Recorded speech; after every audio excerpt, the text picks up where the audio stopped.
Welcome back, everyone, where we are just minutes away from this fight between G2 and Cloud9. Now, G2 didn't get off to the best start. They lost to TSM earlier today, and now they're going up against the other NA LCS finalists from Spring. And to me, Azael, these teams have kind of a similar trajectory. G2, great in Spring, to the finals, obviously won those finals, slower start, but starting to find their own, even though, of course, they got beaten by TSM a bit earlier. C9 seems to be a similar story. Are they back on an upswing? I think that they are on a bit of an upswing, but they are not like having the kind of split you would expect from them. They're one of the only teams in NA that was at the top and made no changes, right? TSM brought back Doublelift in, so they had to make some changes, had to kind of had some adjustments there. But C9 for them, it's just been like Impact and Ray have not been playing nearly as well as they have been last split and kind of over the last year. So that to me is the big reason why they kind of had a slow start. Well, interesting, those teams, these two teams rather have never met in a competitive match before, and G2 is not looking the hottest. So do you think they'll have more trouble with Cloud9 after that loss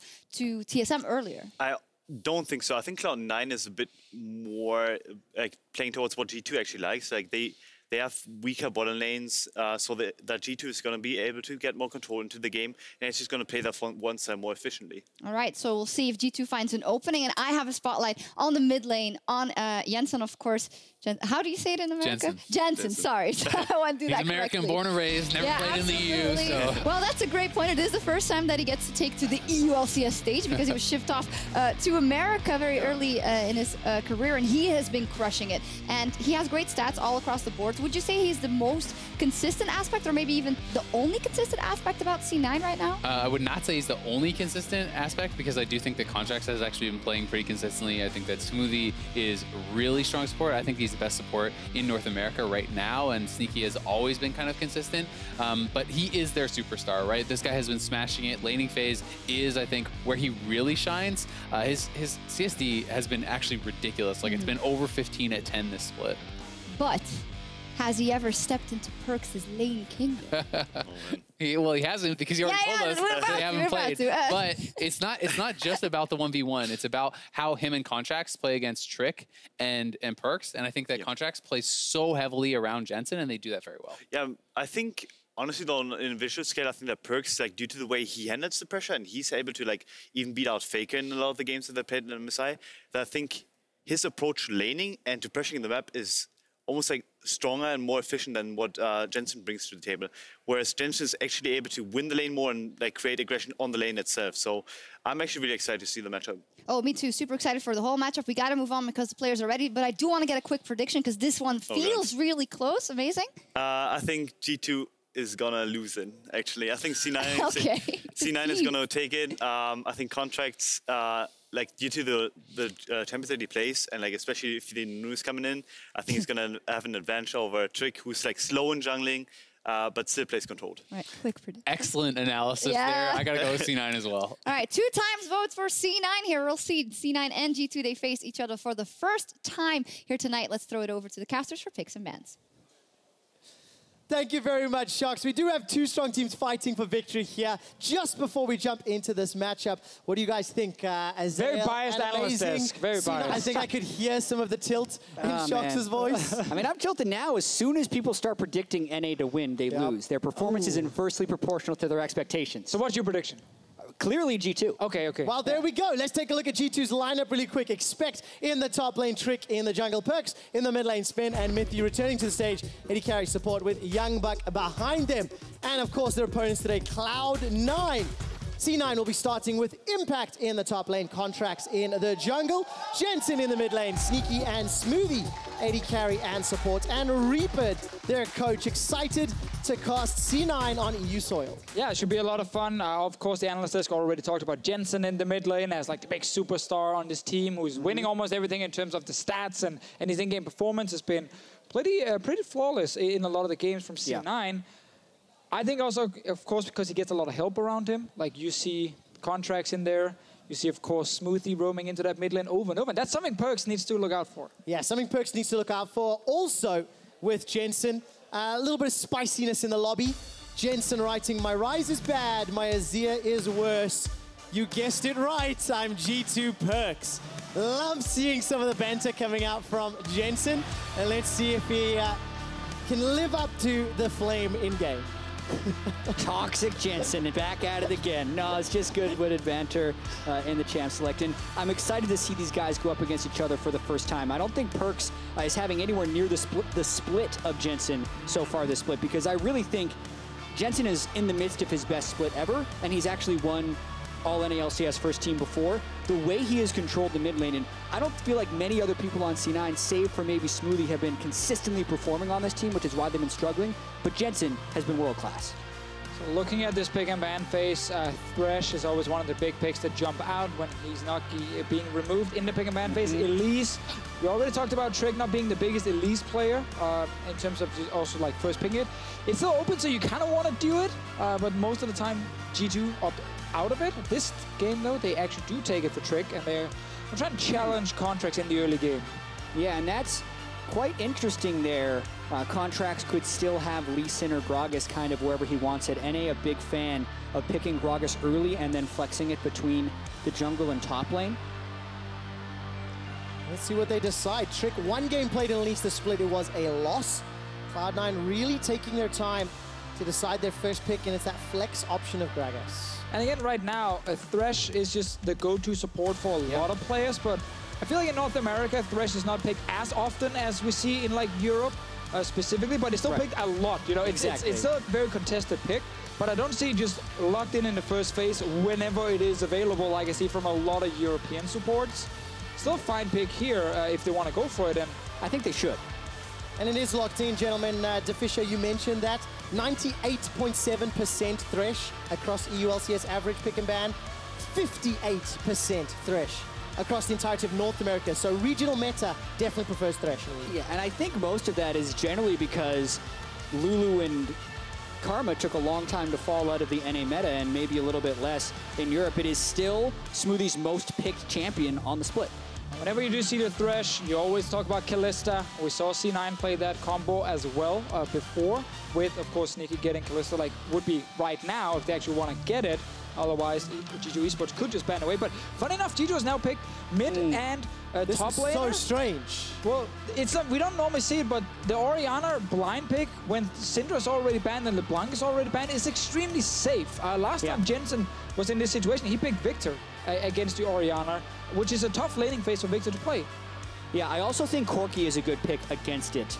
I wonder what C9 is going to end up doing, because one thing G2 kind of does here is they at least allow themselves to target ban mid lane without creating role scarcity. Because if they don't pick their mid lane and then they start throwing bans at Jensen's mid laner, then C9 can still get kind of the first pick. And there's not that many things that are very good into Orianna, which is what I think G2 should be focusing their bans on here in Phase 2.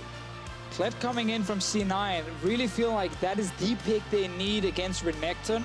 You're against Renekton Elise, so no matter what you pick, your top laner is crying because he knows that, okay, he might get camped and he might die a million times, but they feel like Kled is the answer for them. That's why they take it this early right now. Meaning, obviously, again, you can't target ban mid, because otherwise you were in G2's situation being like, do we ban top, do we ban mid? We can't really pinch both roles. Someone will get a good pick. And that's now why the Talia's gone. Yeah, now they can go straight for mid. No surprises there. Xayah and Rakan were available. There's actually a Xayah Cloud9 cosplay in the audience.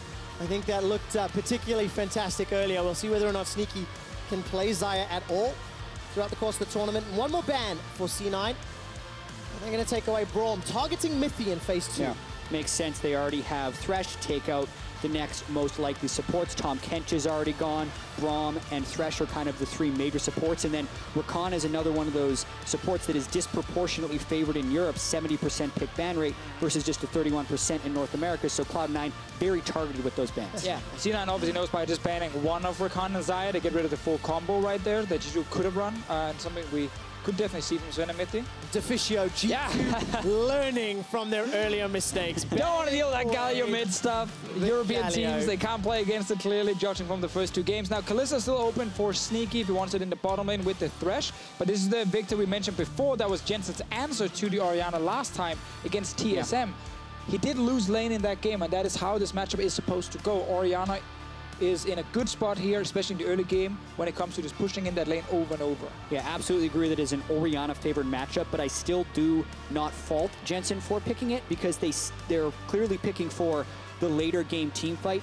Even if they're just watching the G2 TSM game earlier, G2 did not seem very proactive or playmaking focused. until those picks. Does it get locked? Mithy, Blitzcrank has not been played this split, and it is locked in and secured. Yeah, Mithy's kind of forced to show something new here because Braum, Tahm Kench, and Thresh are all gone, which are his main picks. And you don't really want to play like a Zyra here because it just feels so lackluster once you get out of the laning phase. Blitzcrank, on the other hand, we get to see some playmaking from Mithy. AD carry still missing from C9. Yeah, I hope they lock in this Tristana because I also like the fact that they waited for the last pick for the AD carry, knowing that the solo lanes were already shown and knowing they'd be able to counterpick this lane, because Trist, you can actually time your rocket jump so that when a Blitzcrank hook is traveling towards you, you can just rocket jump away from it because of the timing and the way the spell buffers. So a bit of a counterpick in lane there, the Trist against Blist. And then Mithy says, I will one-up you. So he will just flash onto Tristana with his E, knock her up instantly, and she can't jump anywhere. And then he walks away with the kill. Let's see what happens in game. If you can still jump away from that. Really, if you knock her up as well? Yeah, so the way Trist jump works is it has a quarter-second cast time. If any CC hits during that quarter-second cast time, she still jumps away. It's when she's completed the cast time is in air that you can interrupt it. So Mithy will just hook her while she's flying. Yes, back. that is what you need to do. What is this bias, Deficio? So much faith. No, that can happen in game. Ability to outplay. Jazz thing can happen, my thing can happen. I'm just saying, you have a lot of ways as a Blitzcrank to actually try and get onto that AD carry. I always ask for the Twitter vote. Today I'm going to change it a little bit. Whose thing will happen more? Jat's thing of sneaky escaping Tristana, or Deficio's thing of Mithy flashing and catching Tristana? You know where and how to vote. Tag at LOL Esports and we'll find out in game. For people that watch on mute and follow Twitter for whatever small proportion that is, seeing Jat's thing hashtagged, it's going to be weird. Jat, according to Reddit, there's a lot of people that listen on mute when I'm shoutcasting. We'll find out whether or not they were listening once we track the Twitter hashtags. It's Cloud9 making their debut in Berlin, Germany for the Rift Rivals matchup against Team G2 Esports.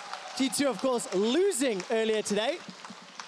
It's classic G2 fashion. Whenever they play against other regions, gotta lose that first game. Play for late game. The interesting thing, though, about the format here is, depending on how Fnatic performs, there's a chance G2 already isn't going to finals. You actually have to make sure you're performing at a high level comparative to your own region, but you'll never get your own chance to knock them down. So actually really important to win these early games if they want to play in the finals. Oh, sneaky, sneaky. G2's in the bottom lane. They're actually waiting for Sneaky, funny enough. All right, let's see. They're gonna good find angle. him. Sneaky. Run away. Dun, Come on, mate, just flash for this is solo queue.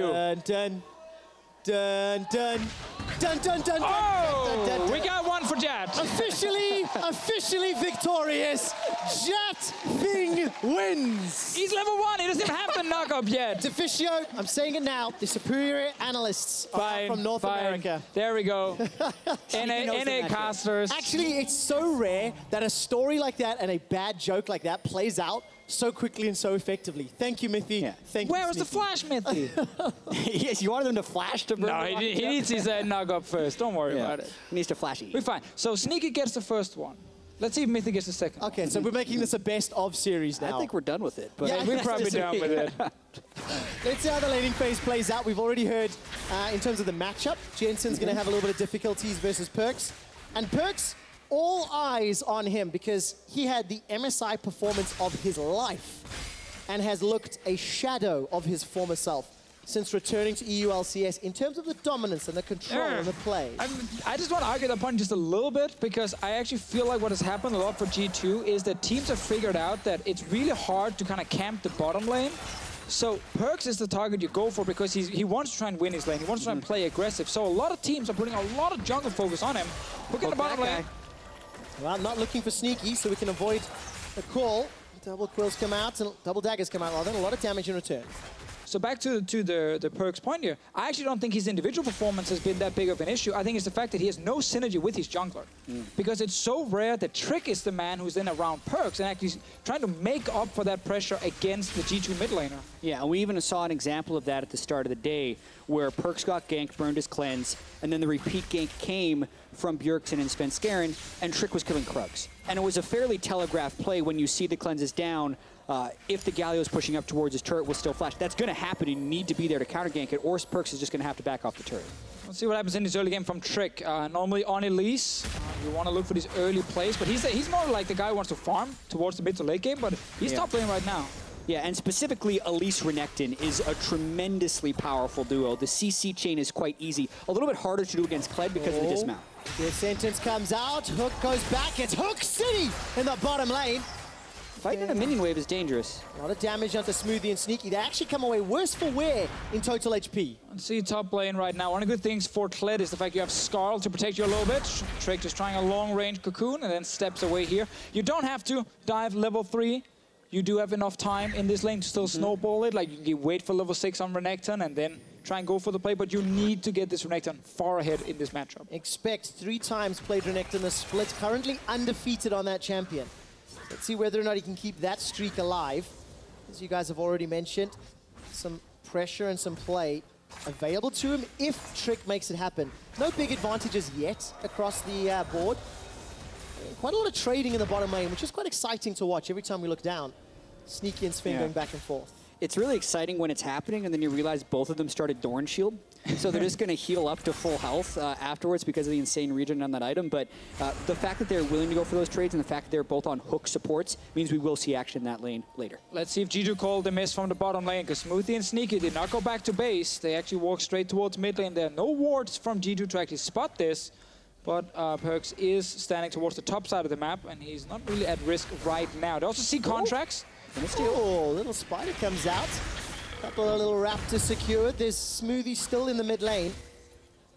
Potentially looking to make plays. And while all that's going on, expect now trading back and forth. Kolomik, slice and dice used to escape somewhat while the bear trap on a rope goes wide. Not quite the impact that you're expecting from the 2 top laners of G2 and C9. Yes.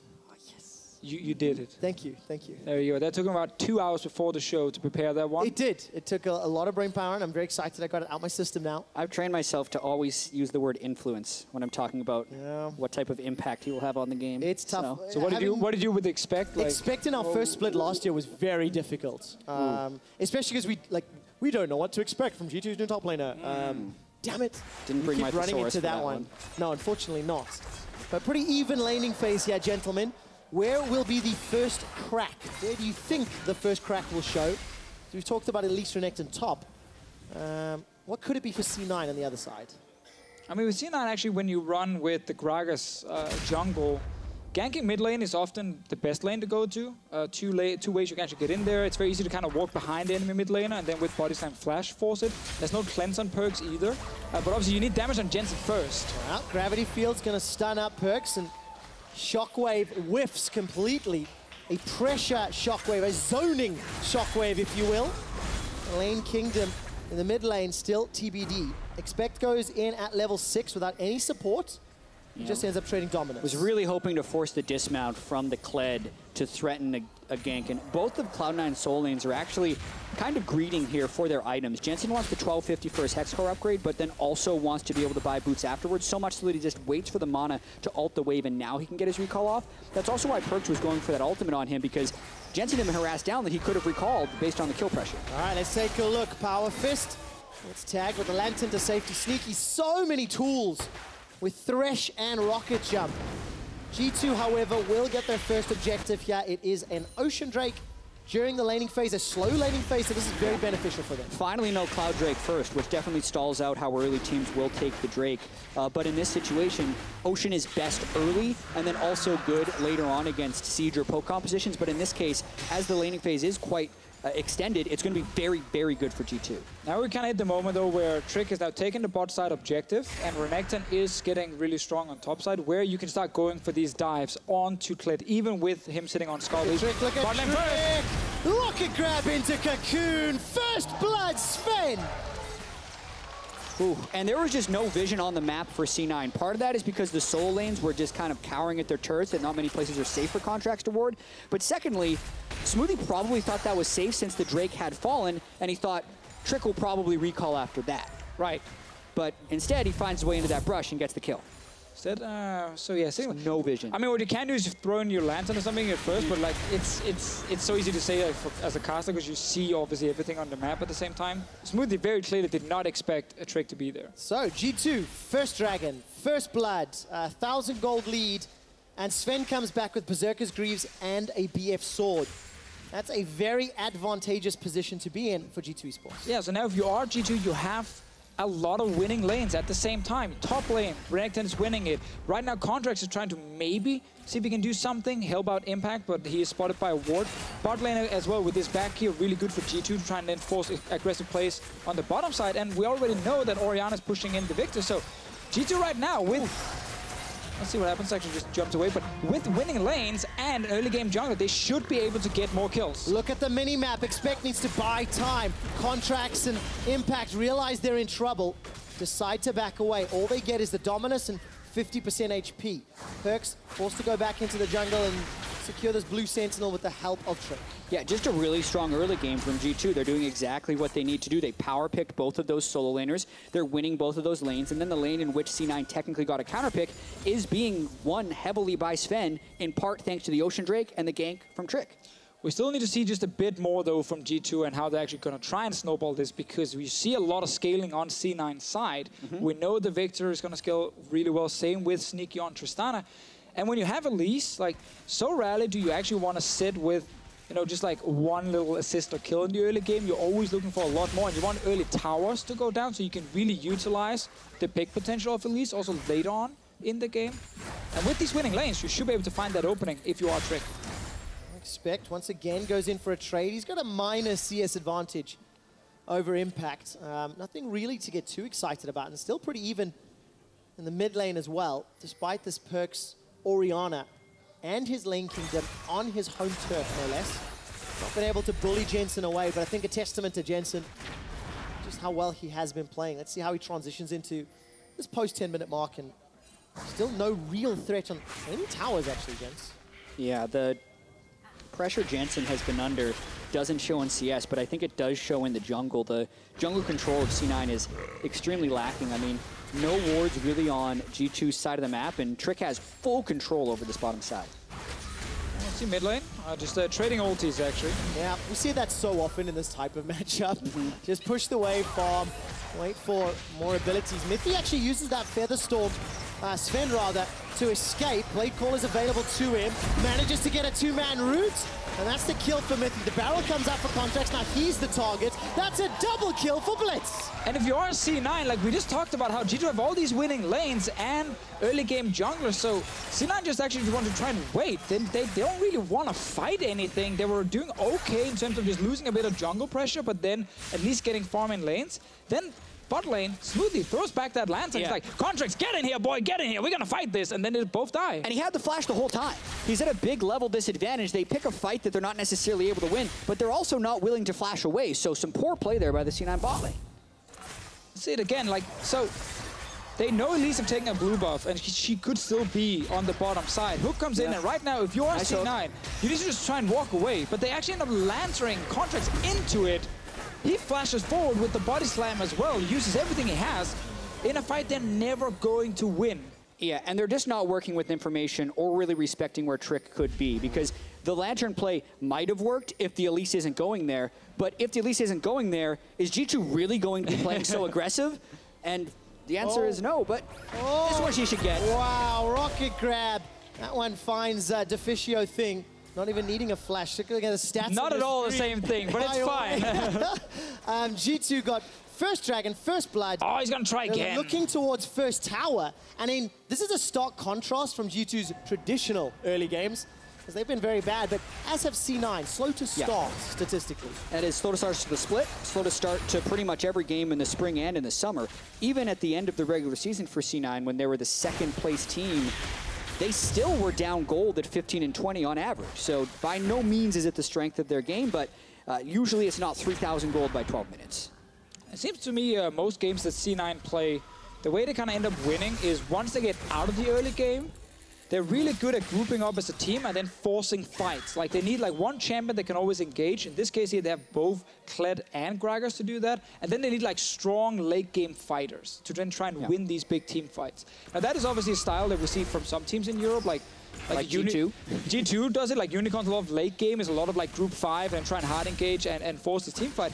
The problem is just when you are then drafting scaling champions and you end up then falling behind in laning phase, you suddenly fall behind a lot of gold. And if the enemy team is actually able to play a proper mid to late game and close it out, you never get your big team fight. Yeah, right, because sometimes you double down on your weakness in that case. You're already not great in the early game, and then your champions themselves make it worse. And here we see another Ocean Drake.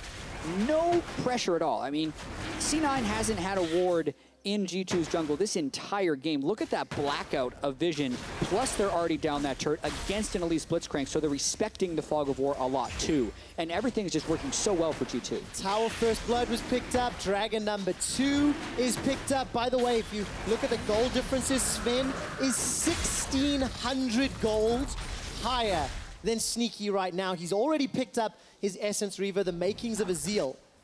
And that is just a gigantic advantage for one of the best AD carries in the West. Trick is not going to find Sneaky. Rocket Jump comes out, Buster Shot as well. Super Mac range Cocoon. No one was actually there to help Trick in case he got onto Sneaky, but I think the one positive right now for C9 is the fact that Impact in the top lane, no one actually went up to gank him. He didn't get killed on his tower. He's been able to get as much farm as possible and kind of go even with this Renekton. And that is obviously one of the things that is very hard to do against Renekton Elise as a specific combo. But Trick is spending all his time on the bottom side. Yeah. Impact on that very farmed Kled. Charges 2 minions. It's maximize farm. Ambiguously towards the opponent. That was uninspiring from an ultimate perspective.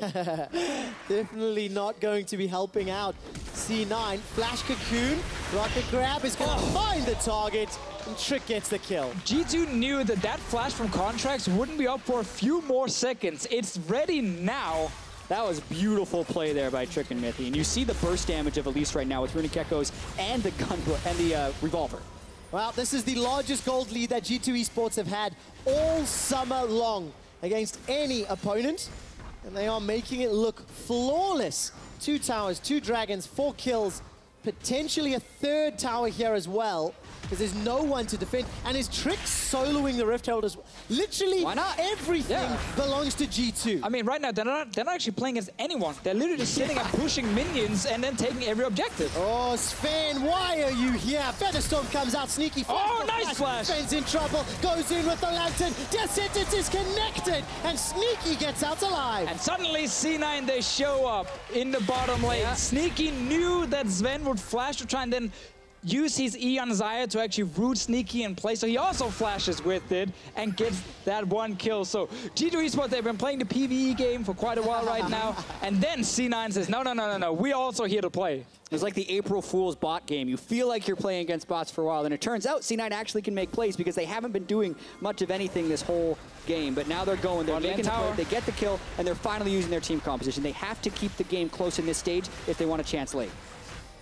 Very nicely done for C9 to at least claw back some deficits, but it is a very uphill struggle. 5,000 gold after this tower falls. That's what G2 has as a lead. And G2 continue to put pressure in the C9 jungle. Vision keeps getting pushed deeper and deeper. It's allowing them to set up plays, and that's so important when you have a Blitzcrank on your squad. Definitely very true. C9 trying to always find Mithy and kind of understand where he is. Right now, Jensen doesn't know where Mithy is, and he might die. All right, Gravity Storm comes out. Ooh, Mithy, swing and a miss. Trading flashes, though, that's probably worthwhile. Yeah, really good there that Jensen actually used his Q before he flashed, so he had the move speed to dodge the upcoming hook. But now he's without flash, and G2's looping around. Oh, Jensen gets caught this time round. Cleanse comes out, gets to the lantern. Smoothie with the save. Jensen stays alive. G2 Esports still sitting around mid lane with a lot of members. Mithy looking for more hooks. Like, this is the dream for a Blitzcrank. You have your Moby boots, your team has been winning every lane. You can sit in the enemy jungle and look for just the one guy who's left on his own. Yeah, vision control is a Blitzcrank's best friend here, and there is just the side lane pressure. Oh, gets Contracts. Cocoon finds a target as well. Sinks the fangs in. Fail flash. Trick 202 Zig Impact rather coming to engage on the Kled. Death Sentence connects onto Perkz, but there's no real follow-up. Chaos Storm's not doing a lot of damage. The rest of G2, they let the Rift Herald take down the inner turret, and 5 kills to 1. Push that gold lead to 8,000 before 20 minutes. Ooh, Impact. Correction, 6,000. Need to do basic arithmetic. Classic quick shot math. That's it. I don't know why I tried. I should don't have know. said to a bigger lead. It's not worth it. Sometimes we just make it harder for ourselves. I know. Every G2 time, actually. And you know what? C9 making it harder for themselves now as Mithy finds another great hook. Yeah, and it's such a thick wall. He pulls him over there, and then, oh, definitely a bit of a fail flash there, but I don't know if he was close enough to the wall after the hook in order to get the flash with the CC. Yeah, the fact that Mithy actually pulled him slightly away from the wall meant that the wall is basically going to place him now on the other side, and that's why he's staying in place. Mithy didn't find another hook, but we're right back to live, and once again, Mithy's on the way. All right, a second look. Lantern's been taken. There's no flash available to Sneaky. Mithy Alton, then gets hook. the silence, breaks the chain, but the rocket jump still powerful enough for the escape. Needed that flash, man. He did everything that he could right there. He got in range to silence so he could hook and the jump wouldn't be able to go off, and then Sneaky just hops away anyways. Tries so hard as a Blitzcrank. The good news is, everyone else that he hooks matters. Sneaky and that's is why just he's got that good. 100% KP. 0-0-1 Trist. Smashing. Well, Hey, he's been doing something for his team in this Yeah. game. Like, he got a tower as well in the bottom lane. So I think right now, Sneaky and Smoothie have basically been the only ones who've really been able to do something for C9. this is G2 a little bit of return to form, and C9, Jet, how expected is this slow start? I mean, no one should say they're going to expect a 6k gold deficit, right? But based on C9's playstyle, as you mentioned already, isn't this kind of what could have happened? I mean, it does happen to C9 from time to time, but their mid and late game oftentimes is strong to pull them through. And they've had the odd good early game. This has by no means been a strong or hot start to C9 for the split. There's definitely been a lot of issues they've been playing through. Interestingly enough, a lot of it's been with Impact and Ray swapping in and out, and Impact not having very impressive showings and them kind of failing to play around the top lane oftentimes. Whereas this game is the... Oh, he messed it up! Oh, Sneaky's caught. Caster Curse exists, is real. We just praised him, and Sneaky gets busted. Did not. He rocket jumped early there because what happened is he was already jumping through, and then it gets interrupted by the hook. Sneaky. So reliable up until that moment. Yeah, it's our fault, actually. We proved last week on It's true. ELCS, Caster It's true. Curse is a thing.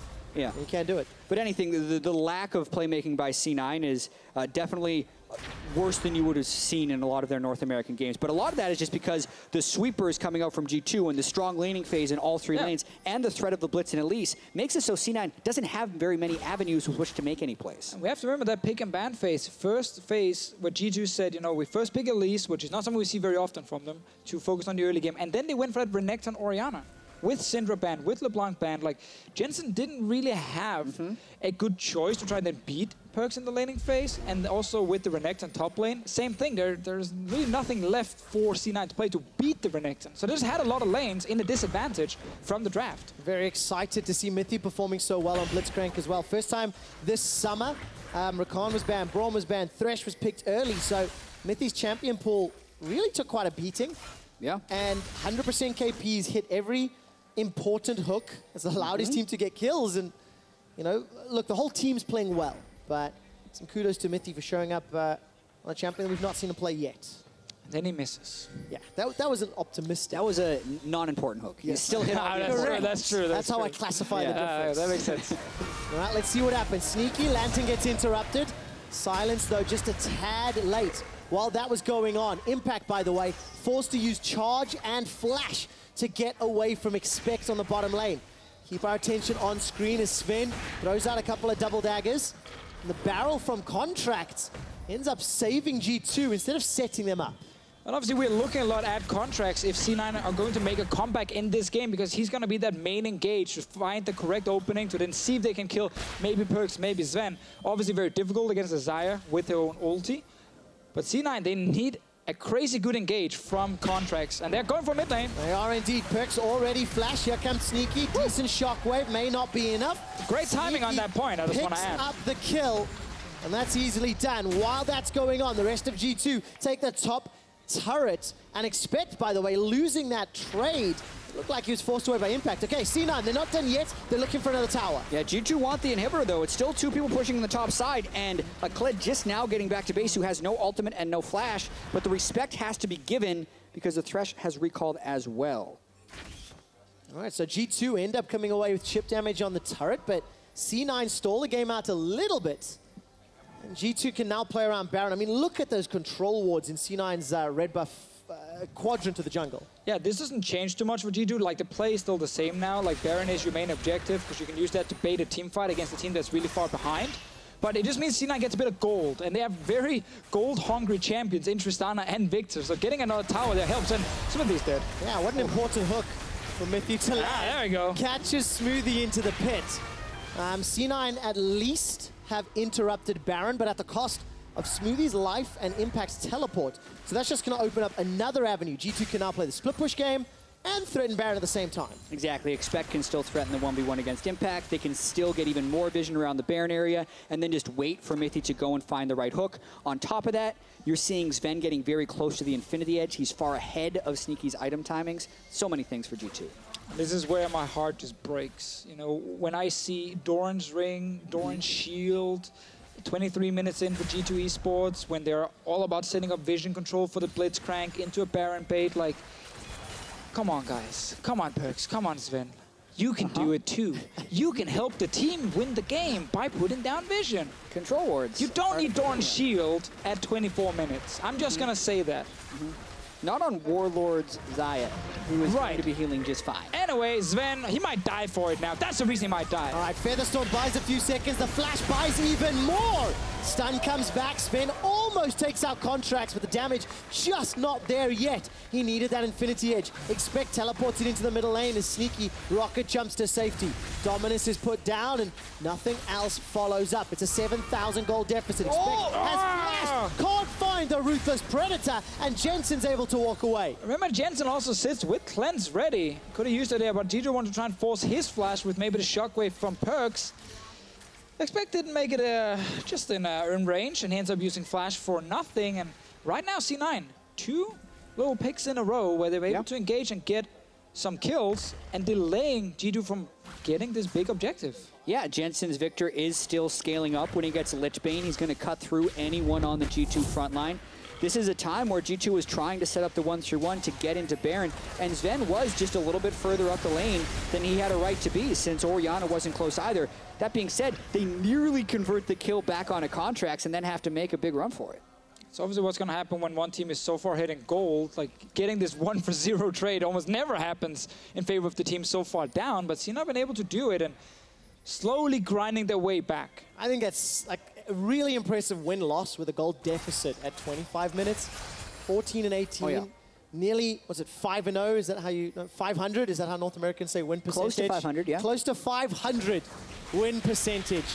When behind in gold, they're going to need a miracle to bring it back there, because 7K, 3 dragons, and make this 4 dragons. It's a difficult challenge. I mean, they need G2 to keep playing sloppy, like we've just seen here around the mid lane. First Perkz being really far up, dying, and then obviously then the engage we just saw before here. That's another tower now for C9. 2 items completed on Sneaky, 2.5 on Jensen. So G2 are getting the Drakes. G2 are still in a great spot to set up Baron, secure the Baron, and then use that to close out the game. But you can't keep making these mistakes here, because C9 will punish you. Yeah, and G2 having 4 Drakes doesn't actually help them that much in this situation. The first Ocean Drake was great for the laning phase. The next 2 are almost write-offs at this point, because it's not like C9 has a big poke composition, or that G2 is really utilizing these in-and-out team fights where they need the regen. Or if they had a really resource-heavy champion, Elise uses hardly any mana, and then Renekton doesn't need the Ocean Drake at all. So if you are G2 right now, you kind of need to reset the whole thing, completely stock up on your control wards that C9 have been killing after the last few fights we have seen, and then you need that jungle control we see here where C9 is walking into the Baron setup. Yeah, looking at this game at 12 minutes, you would never want to be C9. If you take that scenario and then say, you're only going to be down 5,000 gold at 27, you take that in a heartbeat. C9 has actually played the last 15 minutes better than G2, decreasing the goal lead while not losing the game. Yeah, we'll see how well they perform. Cloud9, though, they've got to try to deal with this vision. Deficio, a disappointed dad, to Fischio, as the Doran's Ring and Doran's Shield are still there. Stats team have pinged me with a brief update. Sven ranks 7th among 80 carries for purchasing control wards in EU LCS.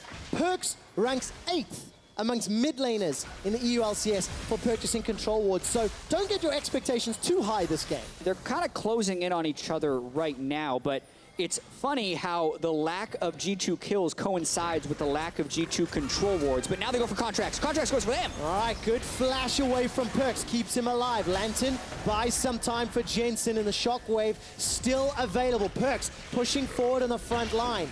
Big engage from Contracts, does not find a key target. Well, they did say, they did actually trade flashes there, so I think he actually found the correct target in Perkz. And we said this earlier with Contracts, he's the man we're looking at for these engages here. Oh, they got a hook. All right, Rocket Grab in, Lantern to safety, Skarl gets popped. Smoothie doing a lot of work, but look at G2, tower number 6 going to fall. And Perkz' flash on cooldown, so Contracts needs to find another one of those barrels. And that time it'll be more impactful. They're TPing in right now. Impact is going to be behind G2, and Sven just went back to base. They have a numbers advantage. 5 versus 4. Expect Dominus is available. Flash is not. Bear Trap on a rope pulls him backwards, and the teleport engage does not find a target. Yeah, and I'm not sure if C9 saw that Sven completed his recall, so they didn't want to all in on a potential 5v5 with the gold deficit. So once Expect kind of broke away from the initiation, C9 decided not to follow. So, Trevor, you just told me not to get my hopes up. Look at Sven and Perkz. I will. And Sven right now has 2 control wards in his inventory. He averages 3.6 per game. There's only 1 for Perkz. He averages 3 per game. We'll see if they break that average. 1. And Perkz didn't actually sell his Dorans.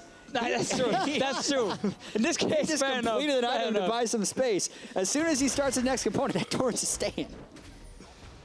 We are a little bit happier now when we look at G2's 4 players. Wards. Now, obviously, next step is you got to place them. It's very easy to buy them. You also got to then utilize where you actually place them down. But this is where G2 should, I know that. The trick is always convincing your carries, hey, you could help too, and you should buy a ward. And once you do that, you can also tell them where to place it. They don't actually need to think on their own. Well, let's see whether or not Mythic can control where G2 places their wards. I'm looking at the minimap. Pretty dark in the C9 side of the jungle. There's 1 blue trinket up towards the Krugs, and C9 doing relatively well.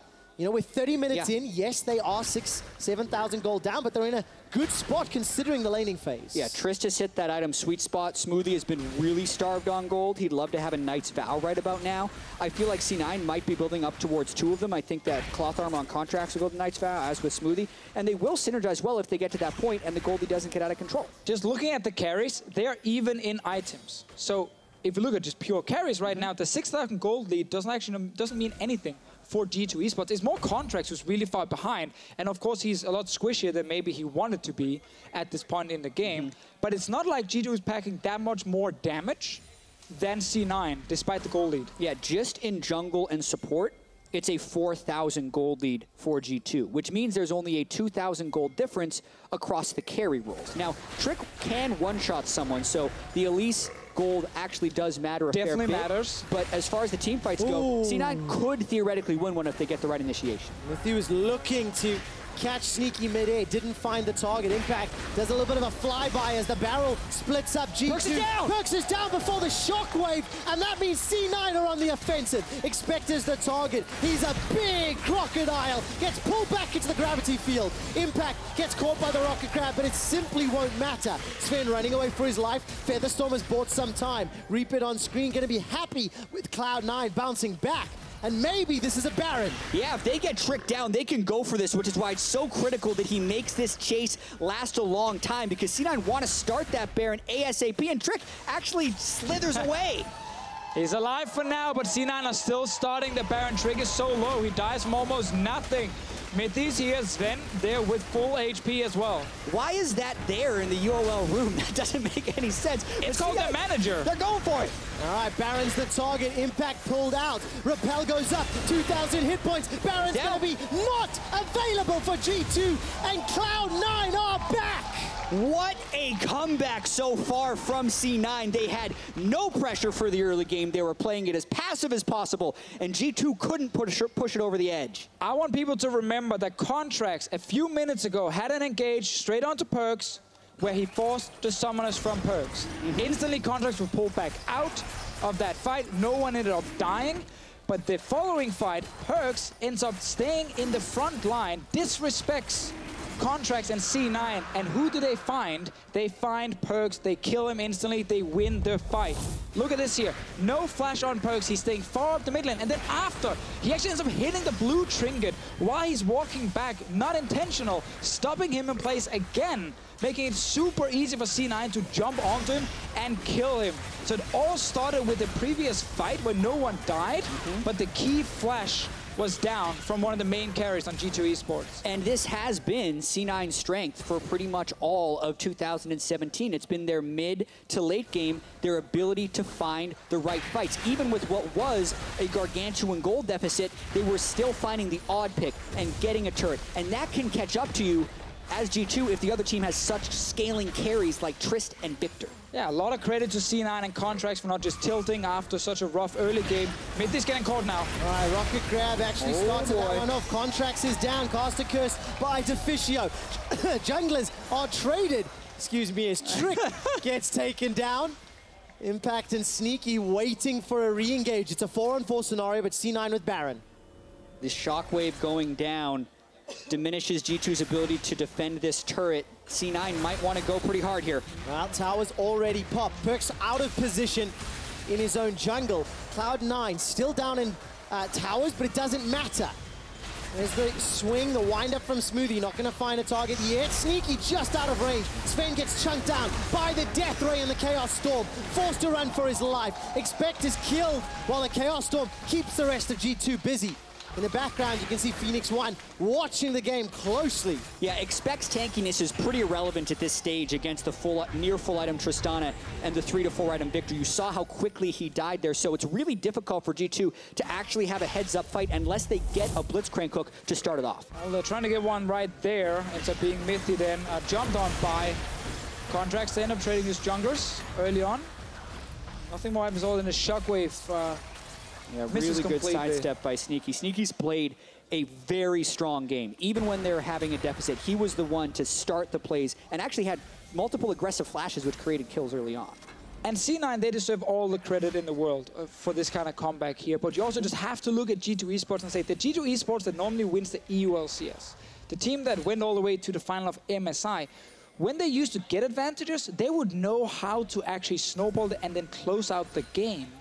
This game right here, this game we're just watching, we're seeing a G2 Esports be massively far ahead. Forget to buy wards. You know, they lose a few control wards, they never rebuy them, they never put them in place, and then people just overextending left and right. They've been playing so sloppy in the late game. Sven did sell a longsword for a control ward just now, but that's still only 2 people on the team that It's can kind of even too late do now. that. It's kind of too late as well because it's C9 pushing down your base. And guys, not only did Sven try to pick up some wards, Perkz did not. He was caught. His flash was popped. And this is what set up the chain reaction that allowed C9 to get Baron and arrest control on the map. Yeah, and as Deficio mentioned, at this point, control wards are the least of their concerns. They got to be able to get the pick, but Mythy goes for Sneaky. He buffers the jump properly. They're just going to keep recycling this play. They could even wait for the next Baron. Where G2 need to get something is 1 kill before the Elder Drake, because those 5 Elemental Drakes could be massive. The Contracts. Here's the target. Shockwave used as well. He's able to escape. Look at the Chaos Storm! Looking for resets! Sneaky's popped. Not going to be enough for Perkz, but he finds Trick instead. Sneaky Rocket jumps forward. Tags expected a couple of shots as Mythy's Rocket Grab goes wide. And right now, C9 are just outplaying G2 in these fights here. They have the fed carries. They know exactly how to engage the fights as well with Contracts. They're going for this tower as well. Expect here, no ulti, full HP, but that's really hard to defend. Sven has no ult. No, he doesn't. Forced to flash. Used his Feather Storm in the last change. Impact finds the bear trap on a rope, and the Rocket Grab misses all targets. Mythy forced to run away. Those important hooks he was landing earlier, not landing this time. Now C9 pretty much in full control. The Elder Drake in 1 minute and 40 seconds. maybe the last vestige of hope for G2 here. The gold is still even, but just looking at the way the game trends, a Blitz Hook has to land or a Shockwave has to land, and those have been absent for the past 10 to 20 minutes. Straight onto contracts, and they try and use everything to kill him, but Smoothie has been on point in this game with his lanterns. He's always standing behind the different members of C9 that could actually get hooked by Mithy, and instantly Lancer just calms down. Smoothie has not been trying to make massive plays here. He's just constantly in the right place to save his team. Now expect, he's getting covered by late game He's just gonna get run down. Sneaky. Why would you flash? Why would you flash? Rest of C9 comes in. There's some damage onto Impact. Rocket Grab will at least pop Skarl. But that's unfortunate. Could have been a kill if either happened a moment or two earlier or later. Good damage on the contracts. G2, 1 minute to Elder, 40 seconds, 1 minute to Baron, 40 seconds to Elder, and C9 have got the pick of the litter. Yeah, and that pick so critical because it buys C9 time to get vision in this side of the jungle. Gotta be careful, they get Sneaky! All right, Sneaky caught out, shut down. Important hook lands for Mithy. This will buy very important. This is going to set up the hook. many of the objectives. That's like the most important hook of the game from Mithy, because right now G2 can actually go to that Elder Drake. 50 seconds on Sneaky. The late game Tristana is not here. Is Mithy gone? Wow, Mithy forced to flash away. The box was used. Rocket Crab falls just short of Jensen, and he's thrown out the Chaos Storm. Yeah, now Chaos Storm is down. The triple Ocean Drake will regen them to full health.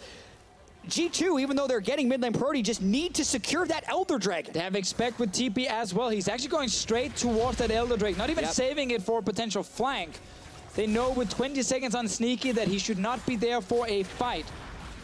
The most important hook. C9 should not and cannot contest this Elder Dragon, and now it is 2 minutes plus of a 5 Elemental Drake Elder. Oh, they were looking for Baron, maybe trying to rush it, but again, you have no way to carry. You can't. G2 can just get Baron. Yeah. Because G2 will get this. You do not want to fight this Drake. The amount of true damage you get when you have this many Elemental Drakes totally swings the fight. Oh, G2 what just got was he doing down there? I don't know, taking red buff or something. Whatever AD carries do. I don't know what AD carries do in the late game. Had it for the last 5 seconds. Well, let's take a look. Baron is going to be secured here by G2 unless C9 can pull a miracle. Very late on the barrel. Secured off by Sven at the end of the day. C9 now on the retreat. All of a sudden, G2 have regained control of the game. All that hard work from C9 to get back in the game, the sloppy late game from G2 Esports, might not mean anything all of a sudden, because now they have all the buffs in the game. And they have been so efficient with this Elder buff. It's still more than half duration. They can at least get this inhibitor. Or if they win a fight here, the game is over with the empowered Baron minions. Let's find out what they can do. The inhibitor turret is the focus. Sven trying to dodge the death ray. Remember, Jensen, no flash available to him. Mithy's pushing forward, trying to zone away members of C9. Inhibitor already secured. G2 right now have no minions in the bottom lane. They only have the mid lane ones coming in as well to try and get another inhib. So they shouldn't be able to just instantly rush down all 3 of them. Elder Dragon, 2/3 of the cooldown used, still 30% remaining. Mithy used the Righteous Glory to threaten and engage, and Cloud9 once again playing from behind. But if C9 can stop G2 here and only lose 2 inhibs, then that is more than fine when you consider the fact that G2 with 5 Drakes had an Elder Drake and a Baron buff. Because this late in the game, with your carries, you can defend against 2 lanes of super minions fairly easy. Yeah, they were so fast with that Baron, though, that they can still get the 2 waves of super minions while threatening the 3rd wave with Baron. So that could potentially be their win condition, because I kind of agree with you there. If C9 goes 6 items versus 6 items against G2, they're still advantaged. It's just when G2 is holding the Elder Dragon that C9 can't fight them. Right, because again, normally what would happen late game, if a team is sitting with Elder Drake and Baron buff, like, they run it straight down and try and then take a fight to then win the game. So the fact you didn't actually lose the game right here as C9, despite losing these buffs here with all the Drakes on the side of G2, just means you actually have a second chance to get back in. Yes, you might have to fight super minions with some Baron buffs in there. Way better than fighting the Elder Drake buff team. But this is it as well. They have this gargantuan wave of minions that they're pushing up the bottom lane. However, C9 did use that time to at least buy them about 30 seconds before those waves can crash up against their own turret. And that's actually when they want to fight. So now G2 respects it and lose their giant wave. Well, good play from C9, and what an interesting game we've had. Here's the fight. Impact decides to engage. Featherstorm already used. Flash pop by Sven. The Death Sentence goes wide. Shockwave catches Cloud9, but G2 are losing all of their hit points. They're forced to run away. Expect wasn't here for the entirety of the fight. He was pushing in the mid lane. Yeah, and here's where Triple Ocean matters. The ultimates are down from C9. G2 will return to full health, and they now have the minions in the mid lane. This could be the final push. While Trick's HP was regenerating relatively well, Expect has managed to catch out Sneaky. Lantern goes down, but it's not activated. Expect, with Dominus running, is distracting C9. Again. The third and final inhibitor is the focus for Sven. It goes down. Super minions pouring into the base, and this Baron power play is phenomenal. C9 able to defend the Nexus turrets for now. But with 3 lanes of super minions coming in, it gets harder and harder. They were looking for that engage. They knew as soon as Elder Drake was gone. They're TPing in. C9 still want to fight. Now let's see what Sneaky can do. Gets caught by the power fist and the rocket grab. Impact needs to kill Sven. Deficio finally wins. It was the exact play Miffy needed to do. Contracts trying to distract and deal with C9. Trick goes down in the melee, and so does Contracts. Expect now on the front line. Cull the Meek gives him HP. Still got the GA available, and C9 have 3 members left to defend against Supers. Well, have fun, C9. That's not going to be easy. Oh my goodness, it's no Baron, but there's just Jensen including these minions. They just have to escort them to the spot to win. Oh, they're trying! Smoothie's looking for Perkz and catches him. Now Sven's running away. Double daggers comes out. What just happened? Double kill for Jensen. Death Sentence on to Expect. The Super Minions pouring into the base. Sven's target is Jensen for now. Manages to pop Smoothie on the back end. Featherstorm comes out. Impact is doing what he can. Scarl!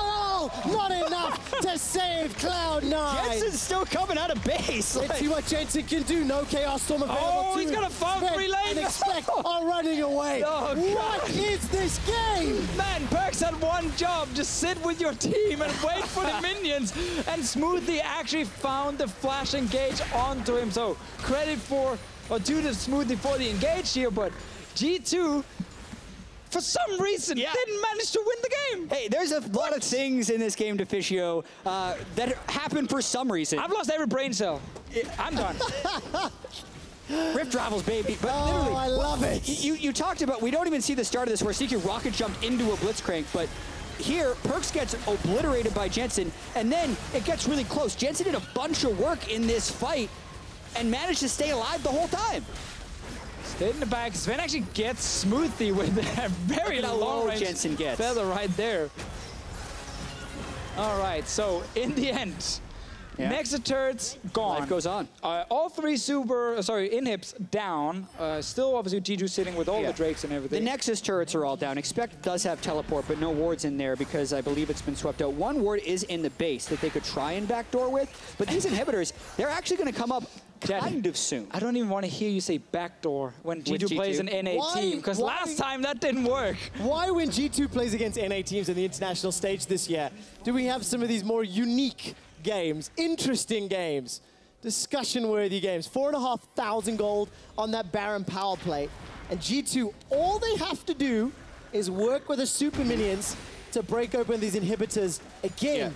But you just don't feel like it's over yet. Well, the 2 of them are back, and the 3rd inhibitor is coming back in a minute, and C9 actually has a better 5v5 if they get to fight straight up. So the fact that the game didn't end means C9 can still win.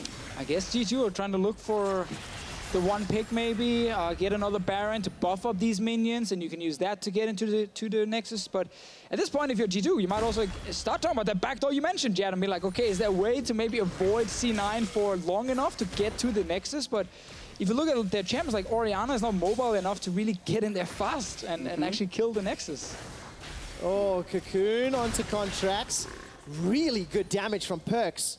Got himself to full build. There's no more space for wards. Now we'll forgive, now we will forgive you for not buying them.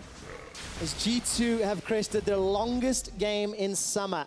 All split long. There's literally nothing standing between G2 and the Nexus. An exposed inhibitor. Well, C9 is standing in the way, Trevor. Well, C9 have to get in G2's faces if they want to, once again, claw back the deficit. I mean, they've done it before, and I think they can still do it again. Yeah, I mean, they can actually probably 2-man this Baron, and that will be fine. It's really all going to be about the Elder Dragon, which is on a different respawn timer from the Baron. It's 10 minutes for the Elder Dragon and 6 for Baron. Because, I mean, looking at the items, you got no boots on either of the 80 carries. You got the new Zeke's item on both supports, because why not? And you got Locket Stoneplate on both the top lane tanks for the 2,500 point shields. Like, this is pretty much 6 items versus 6 items on both sides. Jats, Cloud9 have won a 60-minute game in the NALCS. Sure. Do you think this game will go that long and that they can pull it back? Yeah, Jad, what do you think? Yeah, yes. No, I actually don't think this game will go that long. I think the next Elder Dragon will be the breaking point. If G2 get it, they win. Right. I think. And if You don't really want to make that prediction. They should. Yeah. That's why that question from Trevor was like so hard, because in this game specifically, like no one actually knows. I mean, C9 should have won, but then Sneaky gets hooked at red buff, and then outside of the base, he rocket jumped into a Blitzcrank and 5 people and got one shot. So, what do? Well, we're going to find out. Contracts looking for Perks. No flash available. Shockwave only onto Smoothie. Perks goes golden with the hourglass, but he's taken down for Contracts. Teleport comes out from Expect. Jack, do you believe now? C9's pretty low. Looking for the engage. Smoothie's running for his life. Cocoon onto Jensen. He manages to get caught. Mithy with the engage. Oh, he's down. Dead impact. Dead Jensen. Smoothie and Sneaky fall. And G2 turn the fight around. They're actually gonna do it, man. They're walking straight down the base. They just need to kill one inhib. But what a game! What a ridiculous turnaround. At 49 minutes, G2 win the game, lose the game, but eventually win the game versus C9. And he just fit the game so well that Perks gets caught before the last fight and dies again, but then his team shows up and just turn it around and actually win that fight. Like, I felt like we had like 3 or 4 games in this one game alone of just the early advantage. You should basically have won, but then this other team came back. Now they should be winning, and then I don't even know. All planned, I think, would be what you'd say at the end of it. And you say, win the game, lose the game. There were 3 or 5 moments in that game where it felt like either G2 or C9 had it in the bag. Trying to think about the game in a linear fashion just doesn't work with this matchup. Crazy game. Absolutely crazy. Such a huge advantage for G2 Esports, squandered in the mid-game by exceptionally good play from C9. You know, punishing the lack of vision and playing really well around what G2 are doing. I mean, Quickshot, you mentioned during the cast here that this was a larger lead in this game that G2 had than they had at all during the summer split so far. And then at some point, C9 was up on gold on them because they actually mounted the giant comeback until they themselves lost it back to G2. Yeah, I mean, such a crazy game, honestly. And if you're G2, I think for a moment, a lot of people were expecting them to be 0-2 all of a sudden. I mean, like, oh my God, it's all back, it's all returning. They just can't perform when they play against teams outside of Europe. But the fact that in the end, they managed to claw it back and win the game is important for the confidence, I feel like, if you are G2. What an interesting start to Rift Rivals. When we look back, we've seen all 6 teams now, 5 teams rather. UOL still have to play in the next one. And we'll see what level they bring to the table as well. Right. But interesting results in what I feel every single game. TSM showing up in game 1, Fnatic not having the level of dominance we're expecting, and then this game of throws back and forth. This was the best one. Yeah. Feels like a best of 3 almost, but nope. I don't know what your question is, Trevor. 31 kills? I do not want to know what to say about this. Like, are you entertained? Yes. Are you not But it also hurts. We were entertained, and disappointed Dad DeFischer was hurt. G2 support was key in his team's win. Mithy, how the hell did you catch Sneaky?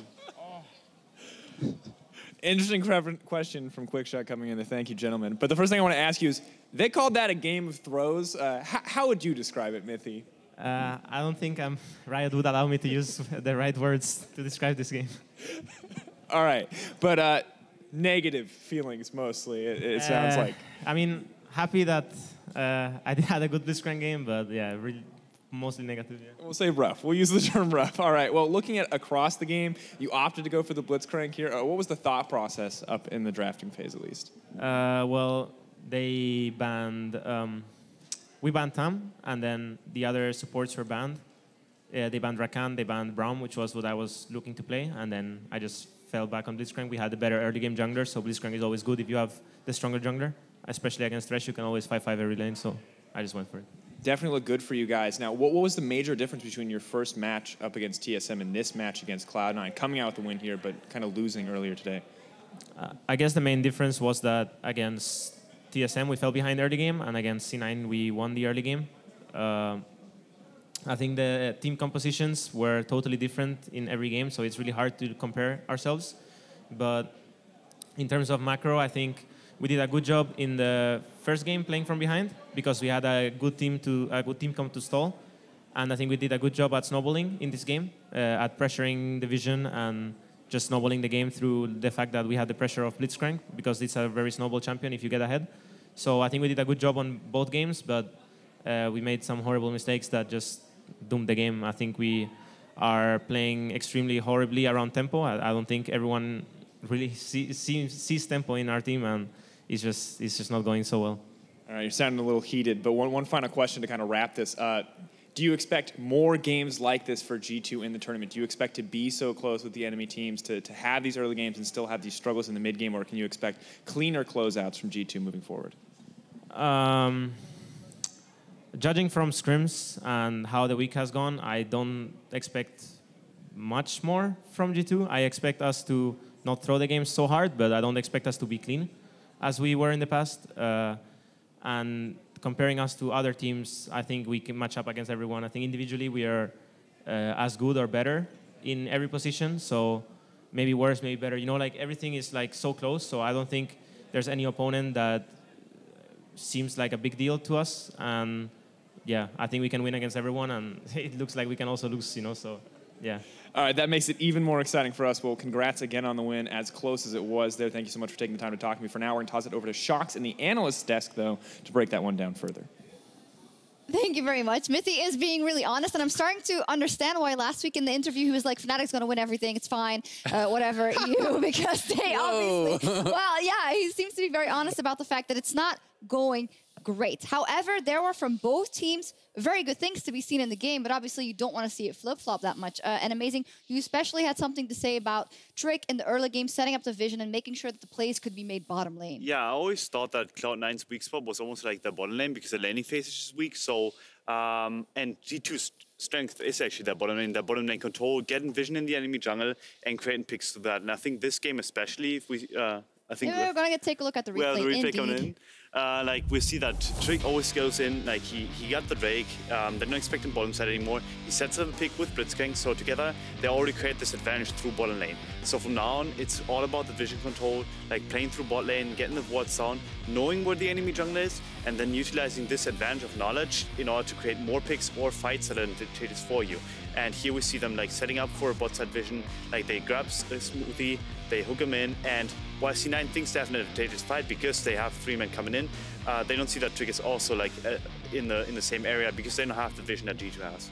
Yeah, and they start a snowball from there, and I think it's very interesting though that Amazing mentioned that the bottom lane is a weak point for the side of C9 because you mentioned Smoothie in your eyes as one of the best, or not the best support in the NALCS. So is that then not particularly in lane, or do you not agree? I mean, I think that Smoothie can certainly set up plays and they can play around bot side, but their 2v2 laning has not necessarily been their strength. I think that Sneaky is super solid and Smoothie is a very strong player, but it's more, I think, about their team fighting and their playmaking later stages of the game, like which I think was kind of what helped get them back into the game. Oh, absolutely. That showed. And as much as it was G2 not capitalizing on the snowball that they started to push, it was also C9 just getting into the groove and getting some really, really good fights. We're going to take a look at one of those. Yeah, I mean, I think that they did a very good job playing proactively and actually delaying the game and delaying the game and delaying the game through finding picks, you know, utilizing the Kled engage very, very well. This was a nice play onto Perkz. I mean, the combo basically from Contracts and Smoothie there, locking down Perkz completely and taking him out, is pretty much what allows them to go aggressively forward. Yeah, well played in this one. And G2, not horrible at team fighting by no means, but they also, well, I mean in general, but C9 did have a pretty good comp also once they... Yeah, exactly. Like most of the picks, like most of G2 picks were reliant on early game advantage and then playing through pace, something that Mithy like said was like basic tempo. Yeah. And tempo means that you create plays earlier than the enemy because you have vision advantage, or you create vision advantages and create play advantages.